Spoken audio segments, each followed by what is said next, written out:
वास्तव में देखा जाए तो हमारा जो योग है वो एकाग्रता केवल नहीं है। संसार में जितने योग सिखाए जाते हैं वो कंसंट्रेशन है। वो अपने विचारों पर कंसंट्रेट करते हैं, प्रकृति पर कंसंट्रेट करते हैं और उसी को योग कहा जाता है। जैसे विपाशना योग या बहुत सारे योग संसार में है, वहां there meditation is about concentration. हमारा जो योग है उसका आधार एकाग्रता नहीं है, रादर एकाग्रता परिणाम है किसी चीज का। तो योग में यदि एकाग्रता नहीं है, इसका अर्थ सबसे पहले तो किसी न किसी श्रीमत की का उल्लंघन हो रहा है और बाबा के प्रति प्यार की कमी। एक माँ जो यहाँ है और उसका बेटा विदेश में है, वो कभी नहीं कहती कि अभी मैं अपने बेटे के ध्यान में बैठती हूँ, अभी मुझे बेटे को याद करना है। क्यों? उसको तो याद आते ही रहता है।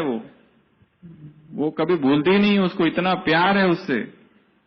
इसका मतलब एकाग्रता कम है, इसका अर्थात हमारा बाबा से प्यार कम है। और बाप से प्यार बढ़ाने की विधि है 1, 2, 3। पहला अभी तो डिस्कस किया, पहला उसके उपकार तुम्हारा बाबा किन शब्दों में मैं गाऊं। तो पहला उपकार, दूसरा उसकी महिमा और तीसरा मुरली से प्यार, यज्ञ से प्यार, परिवार से प्यार और मधुबन से प्यार बढ़ाना है। तो जितना प्यार बढ़ेगा एकाग्रता स्वतः आएगी।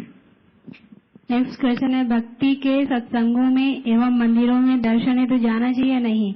जाने की इच्छा नहीं होती लेकिन सेवा भाव से जाने की इच्छा होती है, तो वहाँ पर कैसे सेवा करें? जाना तो चाहिए। बाबा ने ही मुरलियों में कहा है तुम्हें शिव के मंदिर में जाना है, लक्ष्मी नारायण के मंदिर में जाना है, राधे कृष्ण के मंदिर में जाना है। क्यों जाना है? क्योंकि वहाँ जो पुजारी है और वहाँ जो भक्त है वो सभी देवी देवता कुल की आत्माएं हैं। क्योंकि वो देवताओं को मानते हैं, क्योंकि आदि सनातन देवी देवता धर्म है, वो 2500 साल के बाद उसी धर्म को हिंदू धर्म कहा गया है। और हिंदू धर्म की जितनी आत्माएं हैं वो सभी देवी देवताओं के उपासक है, वो सभी भक्त है। और बाबा का संदेश हर आत्मा तक हमें पहुंचाना है। आज भी बोला है चित्र के बारे में, चित्रों की बहुत महिमा की है आज सुबह मुरलियों में। चित्र, सीढ़ी का चित्र, चक्र का चित्र, गोले का चित्र, ये सारे चित्र आपको समझाने हैं। तो वहां जाना है और वहां की जो आत्माएं हैं उनको बाप का संदेश देना है। दूसरा प्रश्न है कैसे? उसकी भी बाबा ने बहुत सारी युक्तियां बताई है। जो जिसका भक्त है उसको उसी अनुसार सिखाना है। कृष्ण का भक्त है तो हम चालू ही वहां से करें, कृष्ण से।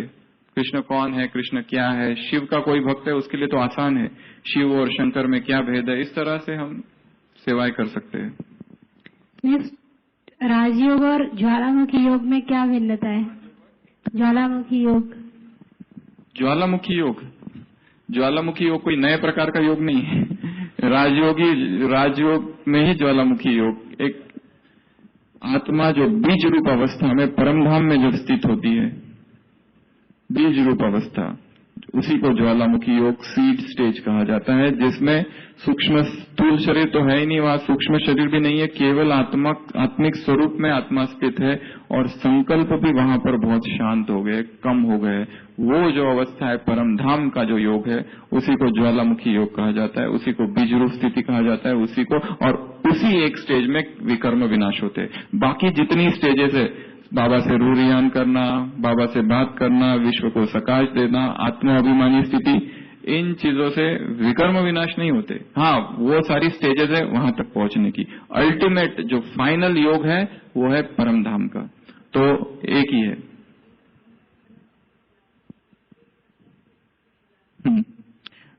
ज्वालामुखी योग परमधाम में एक संकल्प में स्थित हो जाना, और एक का भी वो धीरे धीरे और कम होते जाता है।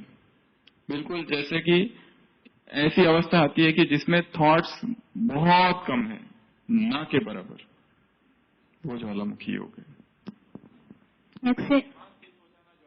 नहीं, धीरे धीरे संकल्प करके मैं परमधाम में हूं और वहां एक संकल्प में स्थित हो जाना, एक में टिक जाना, ज्वालामुखी योग।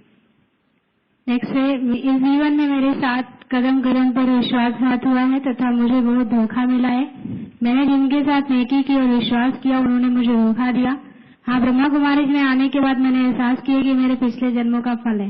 और मैंने उन्हें माफ भी कर दिया, परंतु ध्यान में बैठते वही सभी शक्लें मेरे सामने आ जाती हैं और मेरी एकाग्रता डिस्टर्ब हो जाती है। मैं आक्रोशित एवं संवेदनशील हो जाता हूँ तथा बेबस महसूस करता हूँ। मुझे क्या करना चाहिए?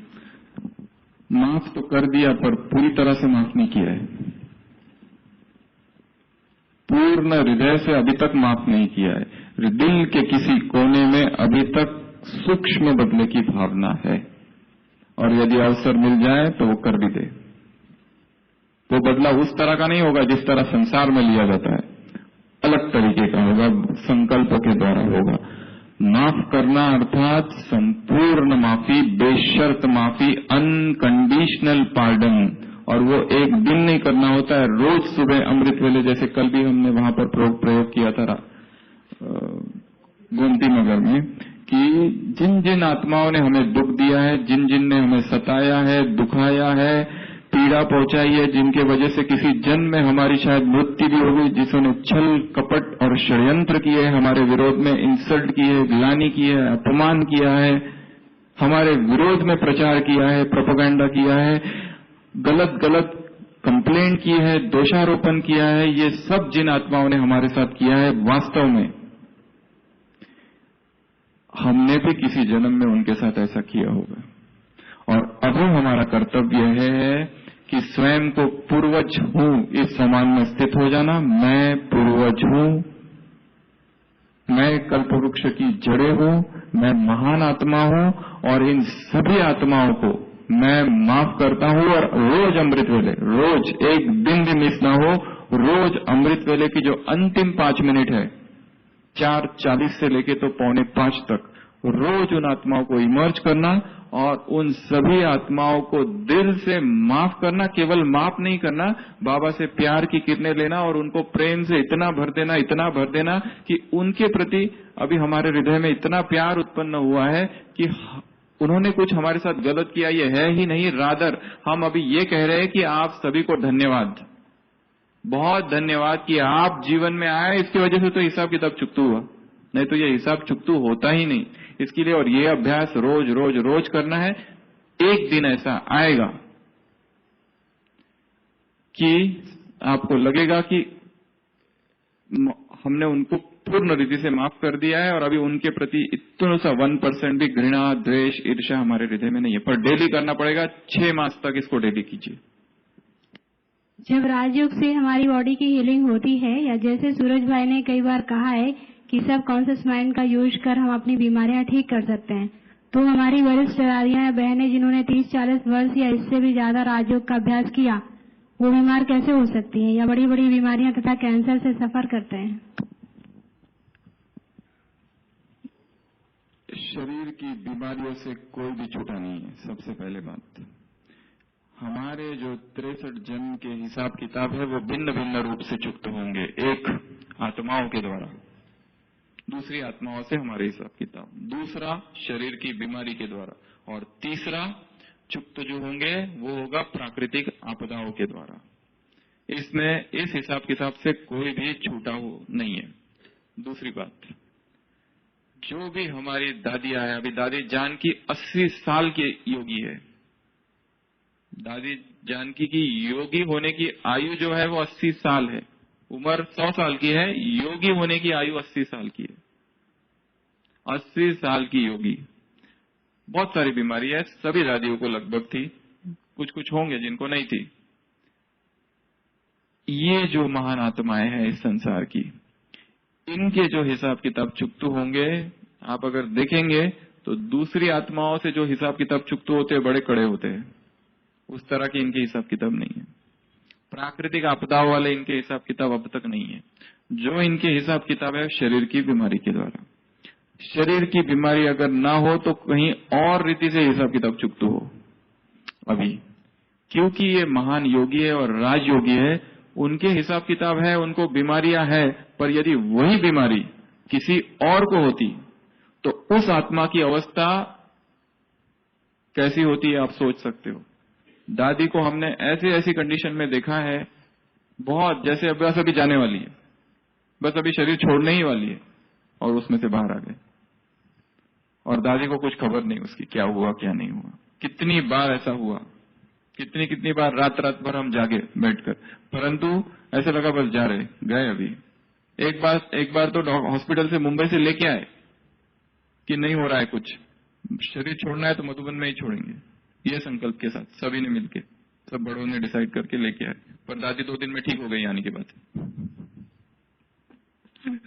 आश्चर्य है वो। तो इनके हिसाब किताब है, पर वो आत्मा उससे अप्रभावित है। कितनी दादियों को हमने हॉस्पिटल में ट्रीटमेंट एडमिट थे, इधर प्रिक कर रहे, इधर प्रिक कर रहे, इधर लाइन ले रहे, उनको कुछ भी नहीं। वो जो इंजेक्शन चुभ रहा है उसकी फीलिंग भी नहीं, इतनी अशरीरी अवस्था है। हिसाब किताब तो है, परंतु वो उस हिसाब किताब से प्रभाव से परे है, उन पर उनका कोई असर नहीं है। तो ये तो जैसे ना के बराबर हो गया है, पर हिसाब किताब सबको रहेंगे, वो तो बात है। जिनको घर से ऑफिस आने में 45 मिनट या 1 घंटे लगता है, इस समय को योग साधना ज्ञान में कैसे उपयोग में लाया जा सकता है जो सुरक्षा की दृष्टि से भी ठीक हो? इनका ही दूसरा क्वेश्चन है, ऑफिस में सहकर्मी जो बातें करते हैं या कोई डिस्कशन होता है, उसमें बहुत सारी बातें व्यर्थ की होती हैं, गंदी भी होती, उससे कैसे बचा जाए? पहला जो है ट्रैवलिंग, कई लोग ट्रैवलिंग करते, कई लोग ड्राइविंग खुद करते, कोई लोग ड्राइविंग खुद नहीं करते। उसमें 2 है, एक है ड्राइवर, एक है बाजू में बैठने वाला, पीछे बैठने वाला। कोई लोग 2 व्हीलर से ट्रैवल करते हैं, मुंबई में अगर जाओ वहां लोकल से ट्रैवल करते हैं। 2-2, 3-3, 4-4 घंटे रोज का ट्रैवलिंग है, जाना 4 घंटा किसी का, आना 4 घंटा, ऐसे भी कई सारे भाई बहन हैं। ट्रैवलिंग का जो पीरियड है, अगर हम ड्राइविंग नहीं कर रहे, कोई और कर रहा है, उसमें भी 4 व्हीलर और 2 व्हीलर, ये जो पीरियड है उसमें भी हम कहाँ ट्रैवलिंग कर रहे हैं, रोड कैसा है, ट्रैफिक वाला है या कोई नहीं है उस रोड में, बहुत सारी पॉइंट्स इसमें आ सकती है।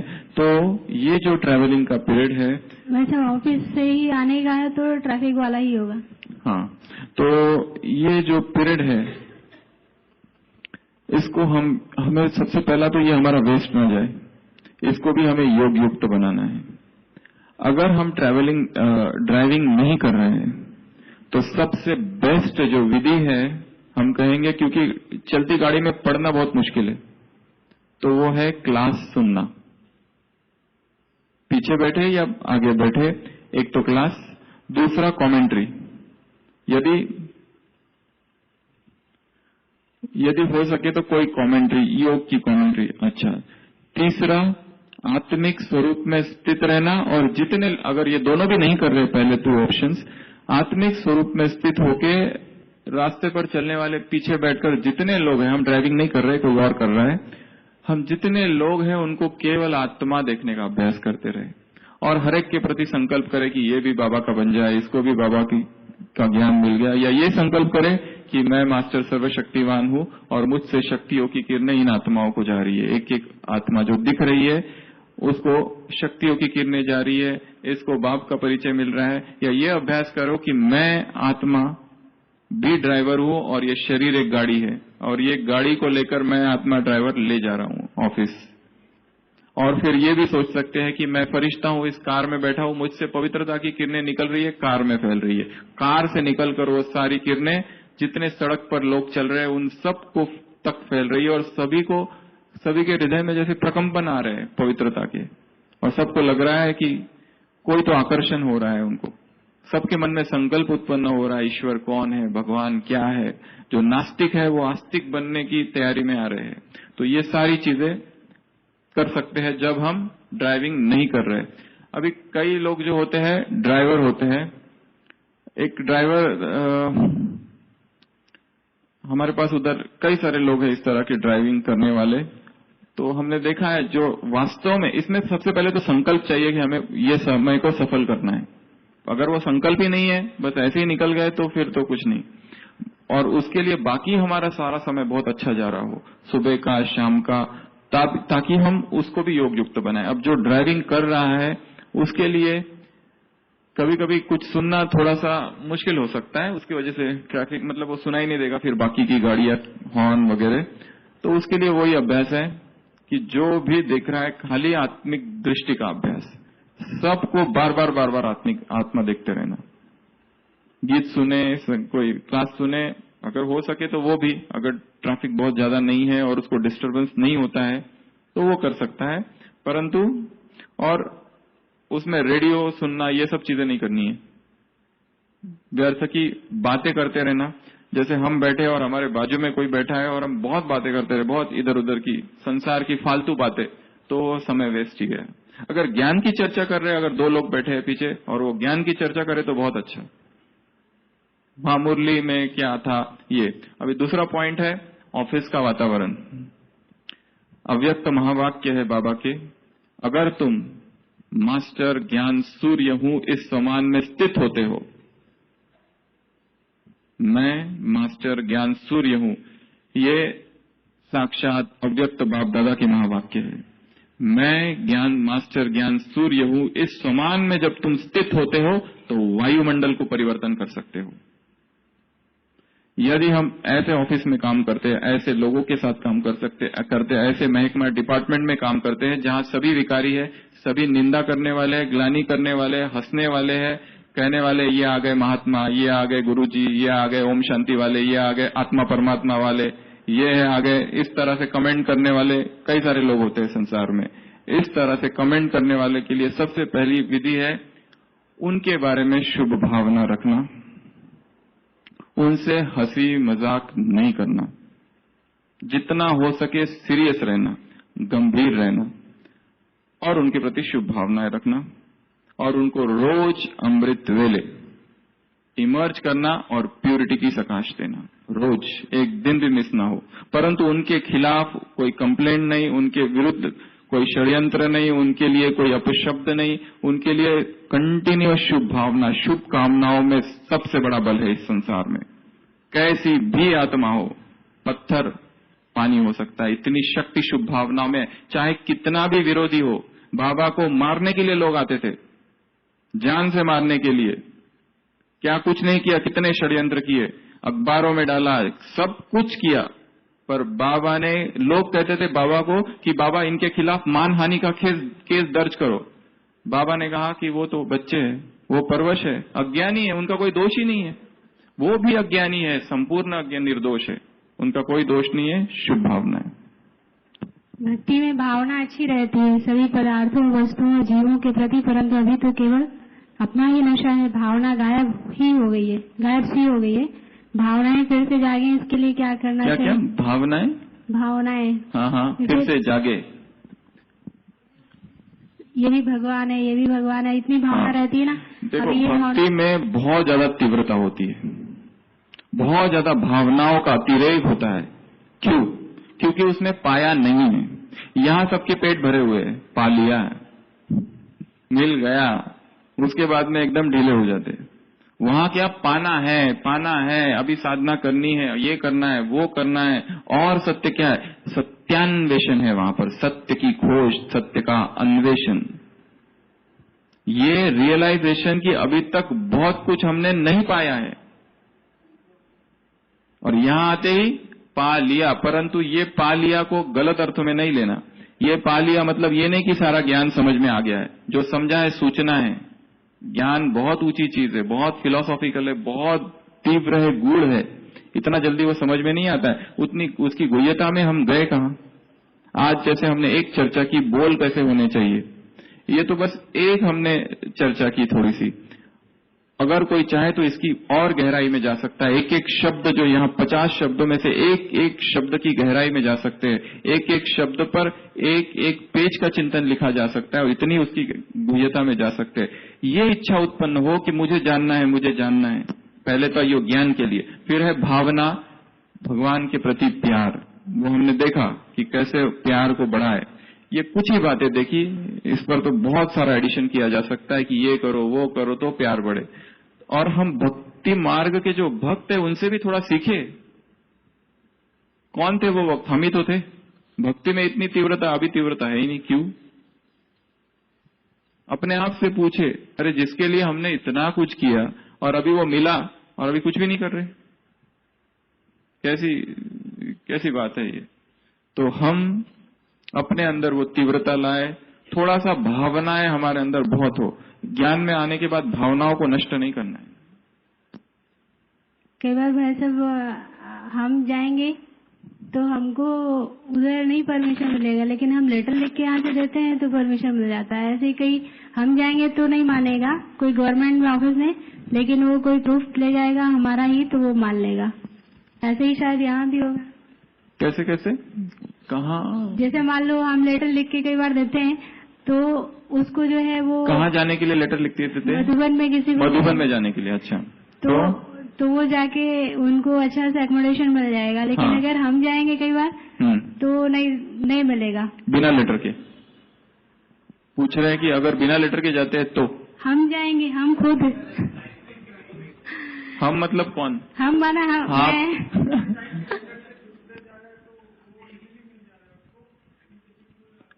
देखो, सबसे पहले हमने जो तीसरा जो चौथा जो पॉइंट कहा था मधुबन, नहीं, दूसरा इसमें जैसे कि अगर हम जाएंगे, हम कहेंगे हम ही ये हैं, ये काम कर दो तो नहीं जाएंगे। बाकी अगर हमारा ही ये आईडी कोई होगा, लाइसेंस होगा, ये तो वो कर देगा। था कि जैसे भगवान को ये था ना कि भावनाएं पैदा करना और ये वस्तुओं को भगवान मानना, उसमें कि हम ढूंढ रहे हैं और वो मिल गया तो हम, अब वो भावना नहीं है, मिल गया तो वो भावना नहीं है, लेकिन उसकी फोटो से भावना नहीं। समझा कहाँ? पूरा समझा है, पूरा जाना है, उसने जो कुछ कहा है उसको समझना, अर्थात उसने जो कुछ कहा है उसको समझना।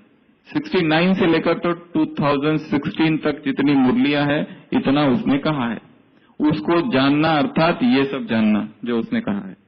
क्या वो उसको जाना है, उसको समझा है? तो ही कोई व्यक्ति कह सकता है हमने भगवान को जाना है, अन्यथा वो केवल एक नशा मात्र है जो कि ज्ञान में आने के इनिशियल पीरियड में जो रहता है वो कुछ समय रहेगा, बाद में तो खत्म हो जाएगा। कई बार भक्ति की कई किताबें पढ़ने का मन करता है, अभी भी दुर्गा सप्तशती, रामायण, गीता, भागवत, ये सभी तो पढ़ना चाहिए, नहीं पढ़ना चाहिए? वो डिपेंड करता है किसका कितनी ग्रास्पिंग पावर है, कितना वो समझ सकता है, कितना उसकी बुद्धि एकाग्रता है, कितनी स्मरण शक्ति है और कितना वो सारी चीजों को ज्ञान से जोड़ता है। अगर वो ज्ञान से नहीं जोड़े और इधर उधर भटक जाए तो हम कहेंगे कभी नहीं पढ़ना चाहिए। बाबा खुद ही कहते हैं hear no evil, see no evil, ये शास्त्रों के लिए कहते हैं बाबा। जो ये मुरली है बस उसको ही पढ़ो और उसके ही गहराई में जाओ।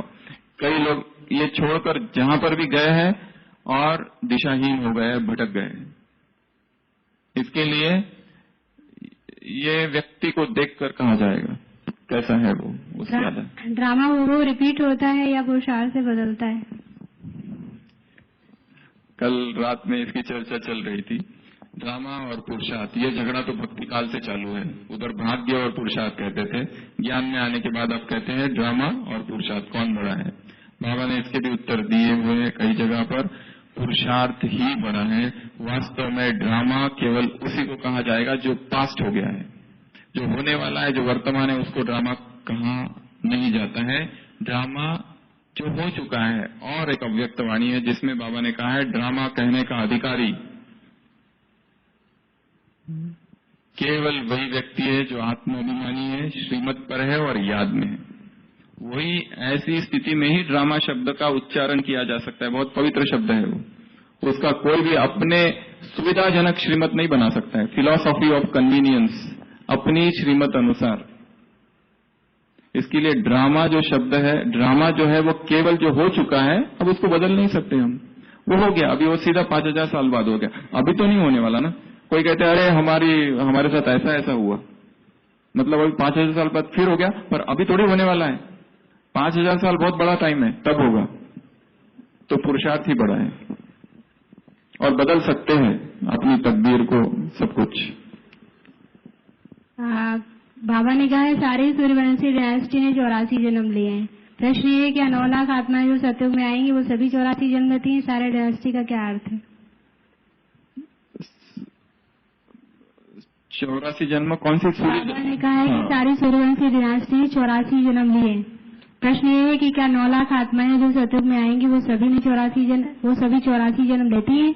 सारे डायनेस्टी का क्या अर्थ है? बाबा के इस बारे में बहुत सारे अलग अलग जगह अलग अलग महावाक्य है। कोई एक महावाक्य को पकड़कर हम इसका उत्तर नहीं दे सकते। बाबा ने अलग अलग जगह पर अलग अलग बातें कही है। और वास्तव में अगर देखा जाए, ये जो नंबरिंग है, ये सारी नंबरिंग लगभग है। जैसे सतयुग 1250 वर्ष, ऐसा नहीं है कि वो केवल 1250 वर्ष का ही है, वो लगभग। अभी सतयुग में 8 और उधर 12, 8 लगभग, 12 लगभग। जो भी जन्म है वो ऐसा तो है नहीं कि यहां सतयुग एंड हो गया और यहां से बिल्कुल त्रेता चालू हो गया, यहां ये एंड हो गया वहां से वो चालू हो गया। उसी तरह जन्म का कई मुरलियों में बाबा ने कहा है कि कैलकुलेट करो जीसस क्राइस्ट के कितने जन्म हुए, गुरु नानक के कितने जन्म हुए। कई मुरलियों में कहा कि इन सब बातों में तुम्हें जाने की कोई जरूरत नहीं, अपना समय वेस्ट मत करो, आपने को आत्मा समझ बाप को याद करो। ये सब बातों में तुम्हें बिल्कुल जाना नहीं है, इससे तुम्हें कुछ भी नहीं मिलेगा। तो जितनी आत्माएं, जो फर्स्ट जनरेशन है सतयुग की, 9 लाख जो आत्मा है, और सतयुग के एंड तक 2 करोड़, 2 लगभग। तो फर्स्ट जनरेशन जो है वो सभी के सभी 84 जन्म लेंगे, बाद वाली फिर थोड़ा 81, 82, 83 कम ज्यादा।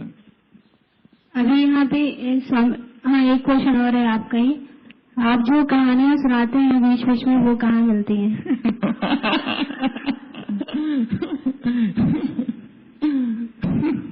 हर कहानी का लिंक आप क्लास से जोड़ देते हैं।